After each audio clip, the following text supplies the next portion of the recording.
Hello and welcome to Motors for the Masses, and you find me here in Birmingham outside Mutt Motorcycles, and I'm here to have a look around the premises and take a few bikes out. I'm going to be doing a series of a few videos. First of all, I'm going to take you round the Mutt HQ and show you what it's like. So over the next few videos you'll be seeing 3 different bikes I'm going to be riding and 2 that aren't even out yet. So let's roll the intro and get cracking.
Now, this building used to be a paper mill years ago, and they've still got the original building here and the original cobblestone pathway. Now, I'm going to be looking around some of the bikes I'm going to be riding, but I've just shown you some of the bikes that started Mutt years ago, including one that they rode across the desert. But what about the modern stuff? Well, let's go and take a look at some of the modern stuff, and I'll show you what I'm going to be riding in the upcoming videos. And then I'll show you underneath what the bikes are all about. So what we have here is the DRK 250 and the DRK 125, and that candy red is a new colour for this year along with the white. Also, originally it was just a matte black, but now they're expanding their colour range. But let's have a closer look at the bike. So to start with, you've got this CNC fuel cap here with the Mutt logo on there. Very nice indeed. These stripes are under the lacquer, so it's not just stick on over the top. And the design has been well thought out, so the lines of the mudguard flow with the lines of the sump guard, and everything flows quite nicely. And I'll show you what I mean with the tank. So the tank lines flow down here into the line of the seat, and it just follows nicely to the back of the bike. And even with the handles at the side here, so it comes up the frame here and follows nicely with the handle on the back of the bike there. And it's the attention to details I like the most. So you've got your tubeless tyres, you've got your stainless steel spoked wheels with this sort of razor style boss for the spokes. You've got radial style brakes, and even the mudguard. Yes, okay, it's plastic, but aren't they all these days? But the quality of it is fantastic, and the design is lovely. I love the flowing design, even with this nice stainless or alloy. Is that stainless? Yes, stainless bracket there holding that on. Really lovely design, really well thought out. It just screams quality. And the same with the headlight. You've got your sequential indicators, and then you've got your sort of CNC surround on the headlight there. Nice LED, extremely bright headlight. And then we've got the DRK 250, and I'll be talking more about this when I actually do the video on this bike in a later video. But for now, let me show you what's underneath the DRK 125. So once the tank and seat are off, you can see the quality underneath here. The welds are superb, and the frame, nice big chunky frame that runs through the middle there.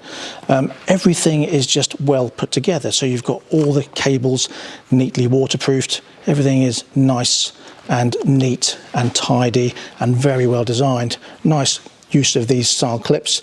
And I don't see any problem with the quality whatsoever under here. It's really nicely made indeed.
Now, of course, I've had a good look around the design and the factory and where they store all the bikes, and they've got absolutely hundreds of crated bikes in there waiting to be built up and then sent out to dealers. And that's what I like about it.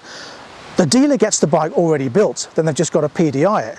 And that, I think, is fantastic, because being a dealer previously myself, one of the worst things is getting crate load of bikes you've then got to spend, but sometimes between an hour or 2 hours putting together, and that is a bit of a pain. Now, of course, I can't show you round certain parts of that, like the factory and the storage and the design, simply because it's trade secrets and I can't show you that, unfortunately, because you never know who's watching and might take some ideas. So yeah, that's it for this video. I shall be back very soon with my ride on the DRK 250, the new Strave 125 and the Strave 401, so stay tuned for those. But for now, thank you very much for watching. Please like, subscribe and share. Don't forget to click the notification bell also. Leave any comments you have in the comment section below. If you have a Mutt, or if you've been here, let me know what you think about it. And that's all I've got. So until next time, please ride and drive carefully, but have fun. Bye-bye.